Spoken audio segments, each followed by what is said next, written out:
ওনারা যত শ্রম দিচ্ছে যে লেবার দিচ্ছে ওনাদের একটু মনে করতে না, কাজে সবাই অংশগ্রহণ করবেন যাতে এইটা সবার উপরে পৌঁছায়। এই বলে আমি আজকে আর বিশেষ কিছু আমার পরেও কয়েকজন বক্তব্য রাখবো, আমি বললেও বক্তব্য রাখবো।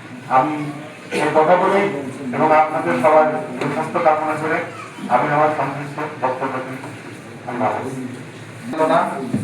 এর পরবর্তী মিটিং এ ইনশাআল্লাহ আমাদের জামাতের প্রোগ্রামে থাকেন অনেক কথা বলবেন। সহজস্থিতি আমাদের আজকের প্রোগ্রামে কথা শোনার জন্য চাদর পাখি নিয়ে বসে আছি। আমাদের খাজুরা গানপাড়া হাফেজিয়া মাদ্রাসার প্রতিষ্ঠাতা পরিচালক এবং ইসলামী আন্দোলন বাংলাদেশ ঝিনাইদহ জেলা কমিটির সভাপতি হাফেজ মাওলানা মুস্তাজুল করিম সাহেব আমাদের এখানে উপস্থিত হয়েছেন। এজন্য আমরা আমাদের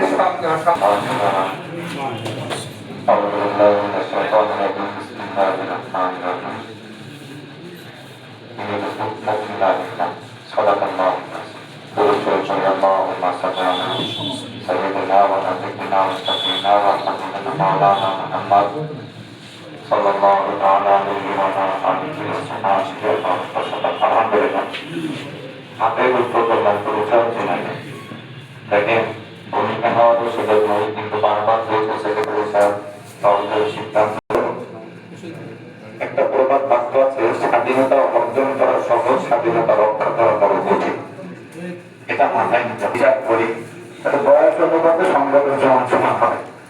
কথা হচ্ছে সংগঠন করা বহু সহজ, কিন্তু সংগঠনটাকে টিকিয়ে রাখা বড় কঠিন।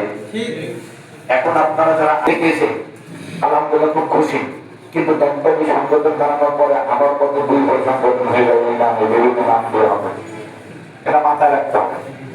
এই জন্য আমি আপনাদের সাথে একটা জিনিস বলবো, সেটা হলো এই ক্লাসের সাথে কাজ করেন।